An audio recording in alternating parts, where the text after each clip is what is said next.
Boa noite, Flávia. Boa noite. Tudo bem? Eu tô bem, e você? Tudo jóia. Compartilhar o slide aqui. Vou aguardar uns minutinhos assim para mais gente, Tá bom. tá? Uhum.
Boa noite.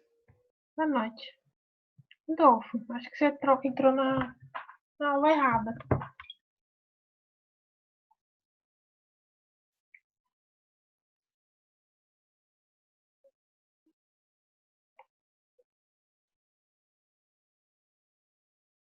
Sua aula deve ser com o Rodrigo, não?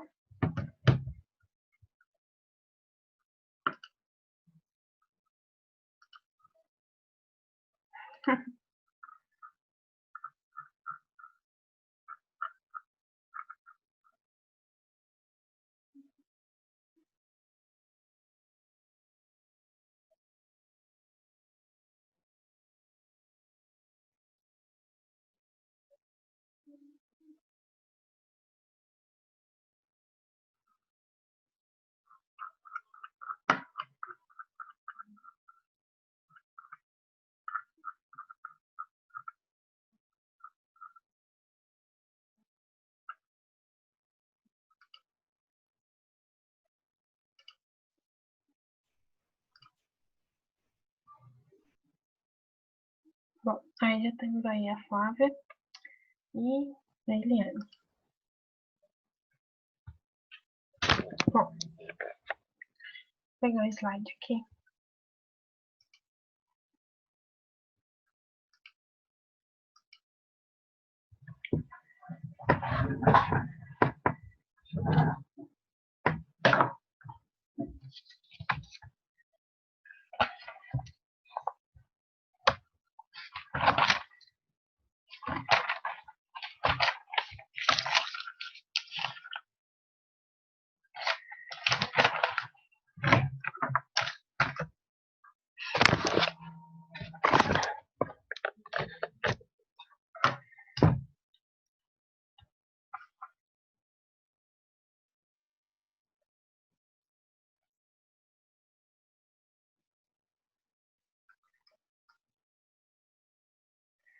Então,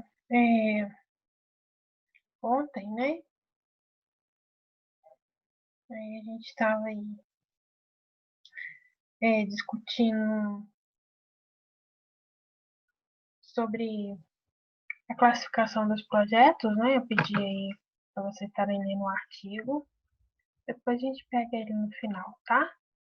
Eu vou terminar essa parte que eu comecei ontem. E, bom, deixa o slide passar. A gente estava falando da programação. Né, na aula anterior, a gente tinha falado do estudo de viabilidade da indústria, né? E, né, ao passar pelo estudo de viabilidade, a gente trava nessa fase de programação da elaboração do projeto, tá? E aqui nessa fase, sim, algumas definições teriam que ter sido feitas, né? E, assim, como é difícil estabelecer um método geral, porque aí a gente ia ser muito generalista, né? Cada projeto em si é de uma maneira. Então, se definiu a gente dividir esses projetos assim, em maiores e menores complexidades. Então, a gente classificou os projetos de acordo com o seu tipo de produto ou com o seu tipo de localização, tá? Então, como eu pedi para anotar ontem, aí a Eliane estava presente ontem, já anotamos. Então, dentro das classificações do projeto, então aqui, essa classificação dos projetos, ela foi feita de uma maneira para a gente poder classificar os projetos, para a gente poder depois entender a sua parte de menor complexidade e maior complexidade, para a gente poder adotar métodos para a gente poder elaborar esses projetos, tá? Para a gente não ser muito generalista, tá? Então, a gente tem, quando a gente vai classificar os projetos, projetos que têm produtos padronizados, que são aqueles que vão ter todos aqueles produtos em que eles vão estar assim, eles já têm um modo de produção estabelecido, eles já têm alguns critérios estabelecidos, eles já é conhecida a linha de produção deles, tá? Já é conhecida o tipo de comercialização, quais requisitos que eles têm que ser cumpridos. E a gente tem os produtos novos. Quando a gente tem os produtos novos, gente, aí você já não conhece, igual aqui o caso que eu dei o exemplo, né? No primeiro caso, era um produto padronizado. A, a indústria, ela produzia nitrato de amônio, né? Só que ela queria conquistar novos mercados, queria ampliar a produção dela, queria ampliar a comercialização. Então, ela resolveu aumentar essa comercialização, né? Então, ela construiu uma nova fábrica para aumentar essa comercialização. E o projeto dessa nova fábrica, né, seria para um produto já padronizado, né? Então, em questão ali de complexidade, quando você já tem um produto padronizado, ele é menor, porque você já tem alguns métodos, já tem características dos produtos e já tem métodos de comercialização. Já na parte B, aqui ele estava falando da cal. Era uma nova indústria, você instala uma indústria que produziria cal, só que você não sabia várias variáveis. Você não saberia se você poderia aceitar cal dolomítica ou não. Você não sabe qual granulometria que você tem que vender.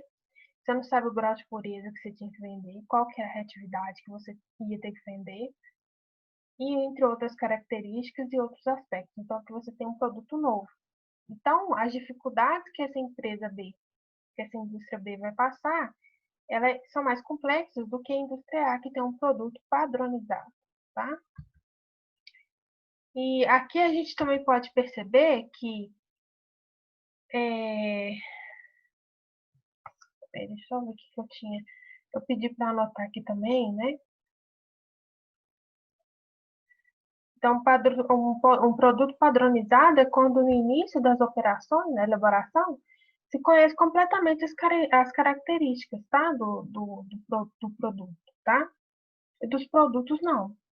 E geralmente, às vezes, quando para uma determinada indústria um produto pode ser novo, para outra ele já é padronizado.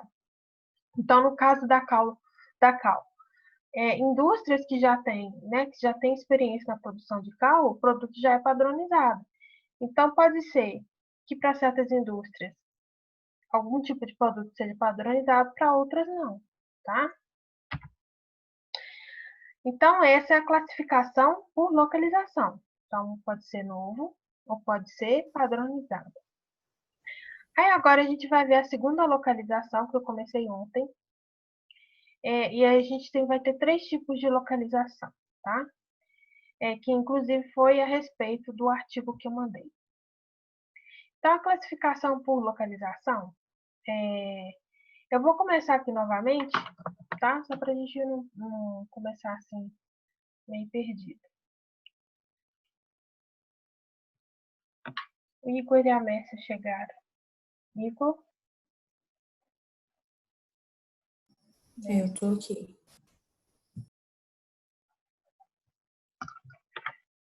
Então, só para a gente não ficar meio perdido, então a gente tem a classificação pela localização, tá? Existe, em princípio, uma localização ideal para cada produto específico. Às vezes a escolha é óbvia e às vezes requer a análise completa e minuciosa dos fatores envolvidos.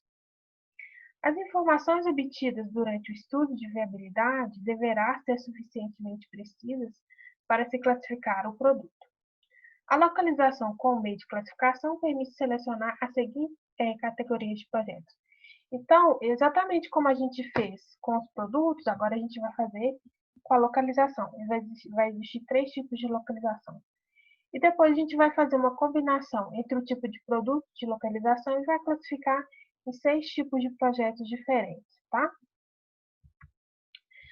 Então, a gente tem a localização pré-determinada, a localização orientada para as matérias-primas e a localização orientada para o mercado ou indiferente, tá?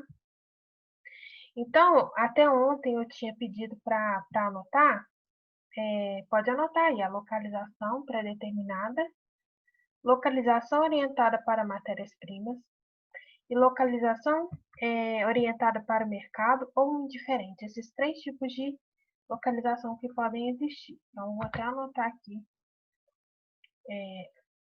os tópicos aqui e aí a gente vai estudar esses tópicos aqui. Localização pré-determinada.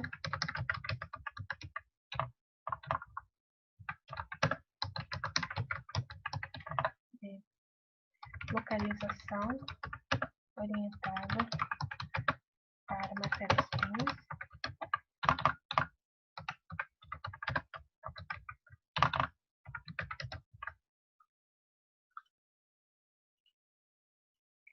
Letra C. Localização orientada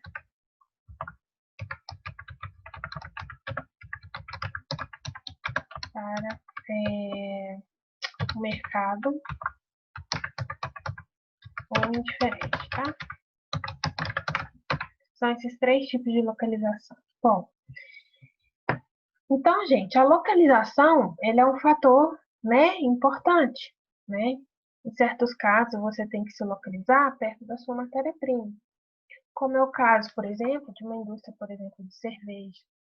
Você precisa, às vezes, se localizar perto de uma fonte em que você vai ter água límpida, por exemplo, né? A qualidade da água da cerveja ela é importante.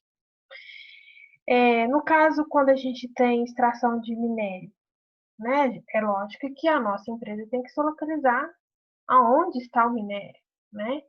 Então, aí é a localização orientada pela matéria-prima. Em certos casos, a logística para a gente trazer a matéria-prima até a gente, ela tem um custo muito alto. Então, não é interessante a gente se localizar num local muito distante. Então, é interessante a gente se localizar perto. Em certos casos, o interessante é a gente se localizar perto do mercado consumidor. Então, por exemplo, se eu tiver um local em que ali é mais fácil do consumidor retirar o produto ou de eu estar transportando esse produto, é mais fácil eu me localizar perto daquele consumidor. E tem a localização pré-determinada, em que a gente vai ver em que a localização pré-determinada é quando a própria localização é dentro da própria indústria, quando a indústria vai fazer uma expansão. Então, é como se fosse, né, um puxadinho da indústria, vai fazer ali no próprio local em que ela mesma está instalada, tá? Então, relembrando aqui, a localização pré-determinada é quando, por exemplo, é o caso da primeira indústria que a gente viu, lá no caso dos produtos, quando a indústria ela vai fazer... O Arley chegou aí, né? O Oi, Arley, Joy? tudo bem. Quando a indústria ela vai fazer, por exemplo, uma expansão da sua produção, como a indústria A, que a gente está falando que era nitrato de amônio, né? Ela vai fazer uma expansão e ela vai construir uma nova fábrica. Ela pode, às vezes, fazer uma expansão no mesmo terreno, por exemplo, que ela está trabalhando, né? Então, quando essa expansão ela é feita, né, junto à fábrica, né? Quando você vai fazer uma melhoria de um produto, por exemplo, ou vai expandir, tipo assim, uma série do produto. Você vai fazer isso junto à fábrica, a gente tem uma localização pré-determinada. Então, a localização pré-determinada é aquela que... Então, eu vou ler como está aqui, tá? Muitas vezes o produto manufaturado junto à fábrica existente da companhia, não necessitando de estudo de localização. Então, você nem vai precisar estudar, você vai, né, você vai aumentar a sua área lá, e sua própria vai produzir alimentos, tá? Que às vezes pode ser uma forma, assim, até de mais econômica, né? Aproveitar o seu terreno e vai aumentar ali naquele espaço mesmo, tá? O B. A localização orientada para as matérias-primas é justamente nesse caso em que a fonte de matéria-prima ela precisa estar perto da sua indústria. O seu insumo precisa estar perto, justamente por todos os motivos que eu já falei com vocês. E além dos motivos que eu falei com vocês, como por exemplo, a matéria-prima ela não pode sair de lá, né? Às vezes, igual do minério, né? A indústria de mineração precisa estar ali, né? Onde o minério é extraído, né? A indústria de cerveja às vezes precisa ser implantada no lugar onde a qualidade da água seja boa. E talvez também porque a matéria-prima pode ser um produto perecível, vai estragar muito fácil, né? Muito rápido. Então, você precisa se localizar perto dela.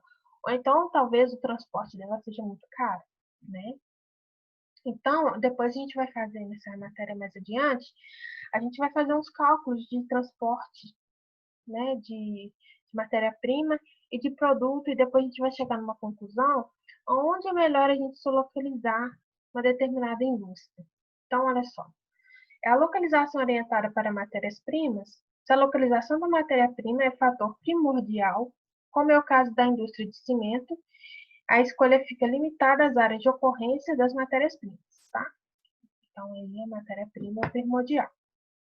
Agora, a terceira, que é a localização orientada para o mercado indiferente, é quando o seu mercado consumidor, o interessante é quando o seu mercado consumidor está perto de você.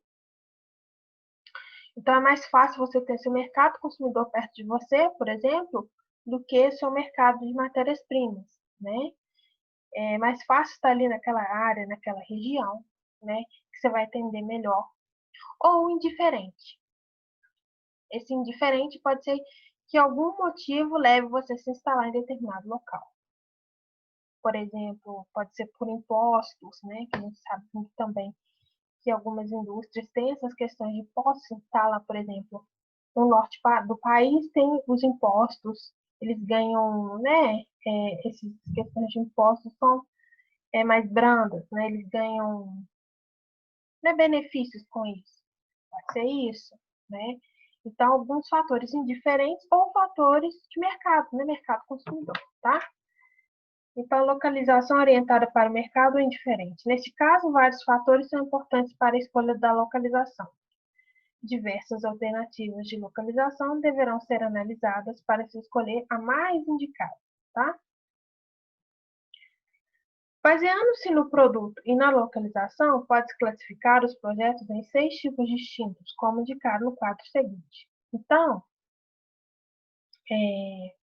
a gente vai fazer uma análise aqui de 6, né? A gente fez aí uma combinação, a gente fez 2 classificações, do tipo de produto e do tipo de localização. Então, a gente conseguiu fazer 6 combinações, né? Então, aí a gente vai ver um pouco do projeto 1, 2, 3, 4, 5, 6, tá?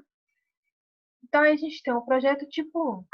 Então, o projeto tipo 1, ele vai ser um produto padronizado com uma localização pré-determinada. O projeto tipo 2, ele vai ser um produto padronizado, mas com uma localização para matérias-primas. O projeto tipo 3 vai ser um produto padronizado, mas com uma localização com o mercado ou indiferente. O projeto tipo 4 vai ser um produto novo, mas com a localização pré-determinada. O projeto tipo 5 vai ser um produto novo, mas com a localização para matérias-primas. O projeto tipo 6 vai ser para o produto novo e depois, mas aí com o mercado. Ai, perdi aqui. Indiferente. Então, assim, nós vamos ver esses 6. Depois a gente vai fazer uma atividadezinha aí com esses 6 tipos aí de projetos que possam ter. Tá? Eu vou. Não sei se a gente vai fazer hoje. Se não for hoje, na próxima aula. Vou pedir para cada um montar um tipo de projeto. Vou dar por exemplo, Eliane, você vai montar um projeto também tipo 1. Flávia, você vai fazer um tipo 6. Vai imaginar o tipo de projeto tipo 1, tipo 6, uma situação que vai caber com o tipo 1 e o tipo 6, tá? Então, vamos lá. Preparar-se-á para cada tipo de projeto um programa básico para elaboração mostrado a seguir. Então, aí a gente vai ver uma situação em que a gente cai no tipo de projeto tipo 1. Aí, eu queria... vamos lá. Alguém pode ler aí para mim? Que vai cair no produto padronizado, localização pré-determinada. Uma determinada companhia fabrica produtos químicos para a indústria farmacêutica. As vendas do produto A crescem rapidamente, com perspectivas de se manter no mercado por longo tempo. Para atender satisfatoriamente ao mercado, a companhia está considerando a possibilidade de construção de uma nova fábrica para produzir A. As características do produto e sua posição competitiva são tais que não há limitações quanto a áreas geográficas de mercado.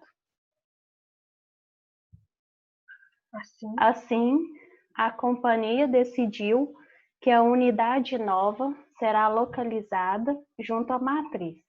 A localização em qualquer outro local importaria em investimentos e serviços adicionais, sem apresentar vantagem especial alguma. Por outro lado, a companhia vende tal produto há vários anos e não deseja introduzir nele nenhuma modificação. O caso acima cai perfeitamente na classificação número 1. Então, gente, olha, como a Eliane disse, vocês conseguiram perceber que esse tipo de situação caiu exatamente no tipo 1. Então, é uma indústria farmacêutica que já produz um produto A, né? E que ela está crescendo no mercado e que ela precisa ampliar essa produção, né? E que, assim, ele está tão competitivo que, para ele não tem limitação geográfica, né? Mas que ele decidiu fazer a unidade junto à matriz, porque ali ele não vai ter serviço adicional, né? Então, ou seja, a localização é predeterminada. Por quê? Ele decidiu fazer, como que eu falo, assim, um puxadinho, né? Falando assim, não é o jeito assim que eu tô falando para vocês entenderem. É lógico que não é um puxadinho, mas é como se ele estendesse um pouco a área dele para poder implantar essa parte que aumentou, né? Essa parte que está aumentando, né? E além disso, como é um produto que já é de conhecimento dele, só vai aumentar a produção, é um produto padronizado. Então, esse caso 1 caiu direitinho num produto padronizado e localização pré-determinada, ok? Conseguiram perceber que esse é o projeto tipo 1? Sim, Elaine. Sim.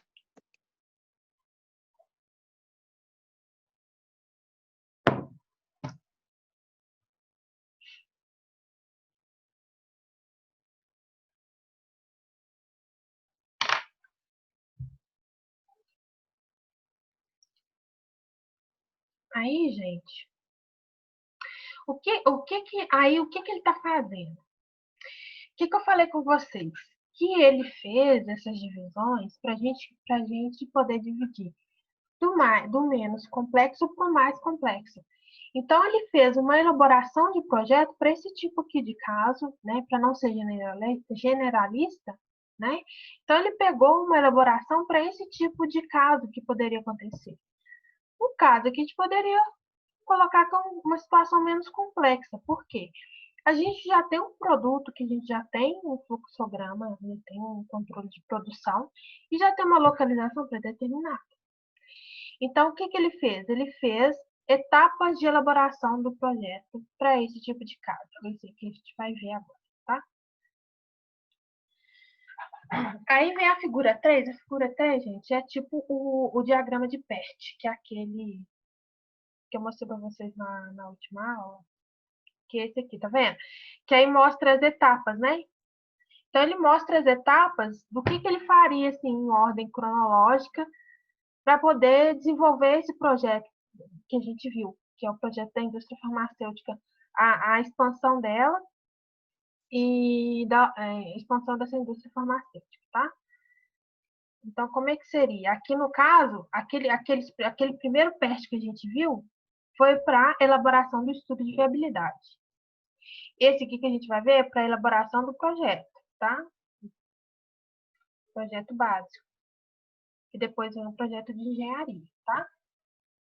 Então, vamos lá. Aí eu quero que vocês acompanhem aqui comigo.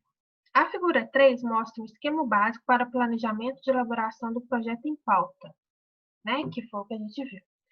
Resumidamente, as etapas necessárias. Então, quais seriam as etapas necessárias para ele fazer, desenvolver esse projeto da indústria farmacêutica de expansão com um produto padronizado e uma localização predeterminada? Primeiro, se vocês quiserem copiar o que está riscado, tá? Só para vocês não perderem o fim aí da meada.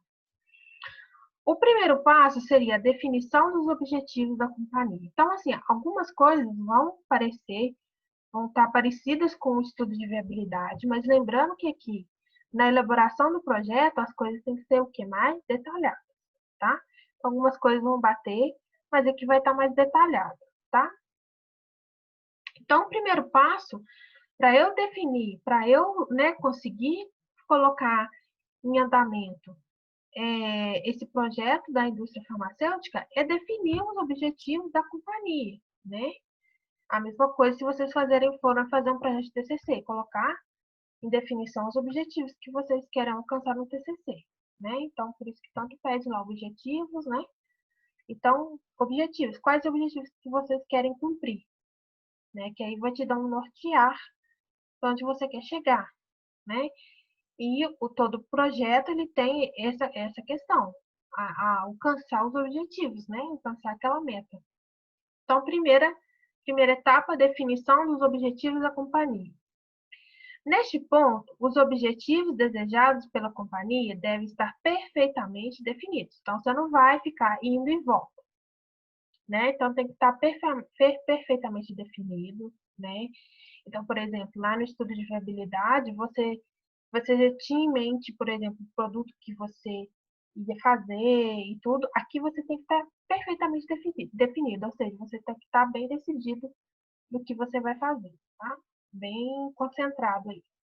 Definições claras e específicas são necessárias para orientar os trabalhos. Por exemplo, diversificar a linha de produção ou aumentar a participação do produto A no mercado. Então, tem que estar bem claro, ó, eu vou aumentar a produção ou eu vou incorporar um novo produto. No caso aqui, está bem claro.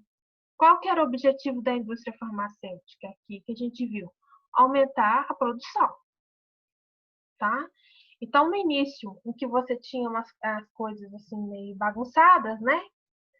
Aqui você tem que estar bem claro. Ah, eu vou aumentar ou eu vou incorporar um novo tipo de produto? Você vai aumentar, tá? Não fica chovendo, nem chove nem molha. Então, bem assim, específico, tá? Tá? Que a gente sabe que vai aumentar. participação do produto no mercado. Segundo, a definição do produto. A gente já sabia que no estudo de viabilidade a gente tinha que definir o produto. Mas aqui vai além, tá? O produto deve estar perfeitamente definido, mesmo porque é um produto padronizado para a companhia, tá? Então, aqui a gente tem que estar perfeitamente definido qual vai ser o tipo de produto que a gente vai estar produzindo, tá? Não ter só uma ideia do que será. Conveniência do projeto. A análise da conveniência do projeto, normalmente feita com fatores intangíveis, não podendo, portanto, serem definidos numericamente em termos de custo. Esses fatores dependem da política de investimento e dos objetivos da companhia.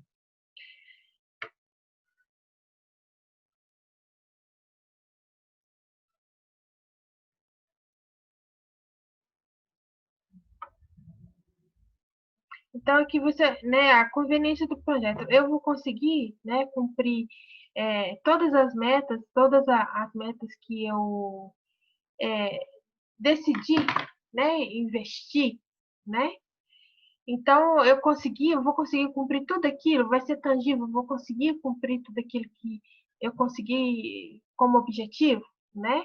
Então, vai ser conveniente a gente, prosseguir isso daí, né? Então, a conveniência do projeto tem que estar bem definida, se ele vai ser conveniente ou não, tá? Estimativa da vida útil, valor residual, rentabilidade mínima e a rentabilidade mínima aceitável.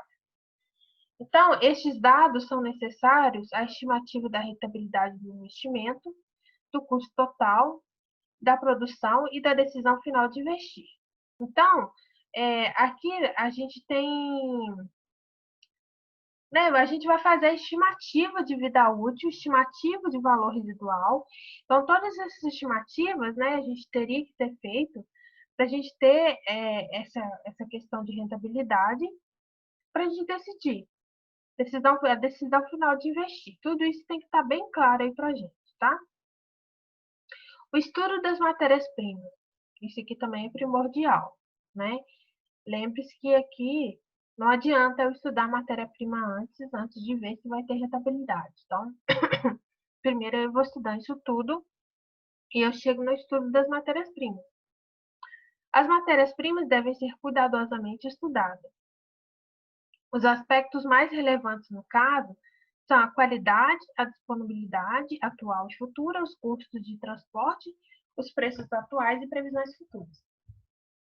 Então, o estudo, aqui no caso, ele vai fazer, por exemplo, uma indústria farmacêutica, né? Então, aí o cuidado que ele tem que ter de a qualidade da matéria-prima que ele vai ter, que ele vai estar produzindo, onde que eu vou conseguir essa matéria-prima? Eu vou ter essa matéria-prima até quando, né? No caso de uma indústria, por exemplo,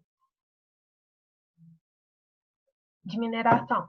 Até quando vai a vida útil dela? O estudo da matéria, até quando eu vou conseguir extrair? O quanto eu vou ter que pagar de frete para trazer essa matéria-prima, né? Até, por exemplo, um possível local. Quanto que é o transporte? Essa matéria-prima, ela vai ser perecível ou não? Quais são os preços atuais para eu comprar essa matéria-prima, né? Onde é mais barato, onde que eu vou encontrar? Será que eu vou ter que importar, né? Quais são as previsões futuras? Ela tem a chance de encarecer? Ou ela tem a chance de ficar mais escassa? Ou ela tem a chance de expandir mais? Então, o estudo da matéria-prima é essencial, tá? Depois, estudo de mercado e comercialização. Gente, então o estudo de mercado, ele é muito, ele tem que ser feito. Pensa no cara da Cal, que eu tinha falado anteriormente. O cara não sabia como é que comercializava a cal, ele não sabia a granometria que ele tinha que comercializar a cal, ele não sabia qual que era o grau de pureza que ele tinha que comercializar a cal. Ele não sabia se tinha que comercializar a cal com um cal dolomítica. Ele não sabia nada, como comercializar a cal. Então, por exemplo, você vai fazer uma fábrica, uma indústria de sabonete. Aí você não sabe o pH que você tem que produzir. Você não sabe nada. O que é aceitável no mercado para você estar produzindo? Então, você tem que fazer um estudo do mercado, né? Então, o cara que vai... Então, era tudo novo para ele. No caso da indústria farmacêutica, eles também vão ter que entender certos critérios, né? Por exemplo, o quanto de miligramas daquele determinado comprimido é aceitável, quais que podem ser vendidos, né? E de quantos em quantos comprimidos e etc. Alguns exemplos para vocês entenderem, tá? Então, estudo de mercado e comercialização. Então, prever a demanda potencial, a fatia do mercado a ser atendida pela nova unidade. Determinar o preço braço, os custos de comercialização, analisar a concorrência atual e fazer previsões quanto ao futuro. Então, além dessa parte de como comercializar, também em relação a preços, em relação ao estudo do seu mercado consumidor, qual tipo de região, por exemplo, que seu determinado produto vai sair melhor, né? Porque também a sua localização vai depender também, talvez, do seu mercado consumidor. Os seus concorrentes, né? Estudar tudo isso daí, tá? Em previsões de futuro. Escolha do processo de produção. Bom, para esse cara que produz remédios farmacêuticos, para ele tá tranquilo, tá favorável, porque ele já tem um processo pré-estabelecido. Agora, pro coitadinho da cal não, ele vai ter que estudar afinco, né? Qual o processo de produção que ele vai implantar? Ou ele vai copiar o processo de produção de uma indústria de cal que já tem um processo pré-definido, ou ele vai implementar algumas coisas no processo de produção dele, né? Então, tem que estudar também o processo de produção, a ordem, né, que vai existir, a matéria-prima que vai colocar, o grau de pureza. Então, por exemplo, olha só. Escolha do processo de produção.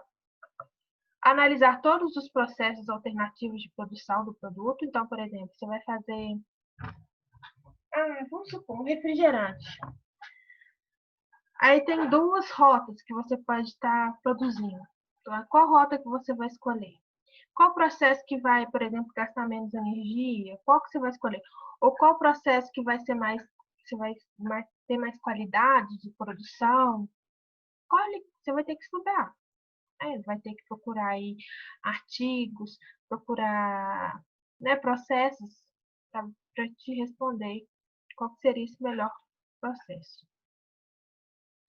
Então, você vai ter que escolher métodos, alguns métodos alternativos de produção do produto desejado, escolhendo que apresentar melhores condições em função das características das matérias-primas, tá vendo? Da qualidade exigida para o produto, como eu falei com vocês, da flexibilidade operacional e dos custos de produção. Você vai produzir um produto mais barato ou não, né? Então, assim, tudo vai depender, né, do que você quer estar produzindo. Determinar preliminar do tamanho. Então, assim, você vai escolher preliminarmente o tamanho ali, o seu tamanho de produção, disponibilidade de matéria-prima, tá? Já tem uma ideia disso daí. Então, escolher o tamanho base da unidade em função do volume do mercado, das características do processo de produção, da disponibilidade de matérias-primas, etc. Então, aqui você vai prever um pouco do tamanho. Quanto que você vai estar pensando em vender, o volume, quanto que você vai precisar de matéria-prima, né?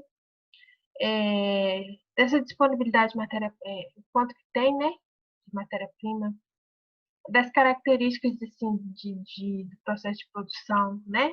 O quanto que você vai precisar, por exemplo, assim, de recursos para produzir, de funcionários, né? Determinar esses tamanhos, tá?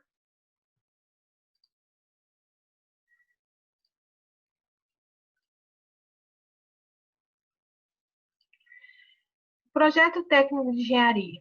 Então, o projeto técnico de engenharia, ele entra aqui para dimensionar, através dos balanços de material e de energia, os equipamentos, tubulações, controles e demais utilidades necessárias à determinação dos investimentos e do custo. Então, o projeto técnico de engenharia vem até te falar essas partes técnicas, né? Depois, lembre-se assim, que o projeto técnico de engenharia, ele tem claramente, tem que estar nessa ordem lógica, porque você precisa definir todas essas etapas anteriores. Por exemplo, você precisa definir o tamanho primeiro, antes de você... Gente, vai cair. Eu vou sair e vou ligar de novo, tá? Vocês entram lá no link, tá? Que vai cair aqui.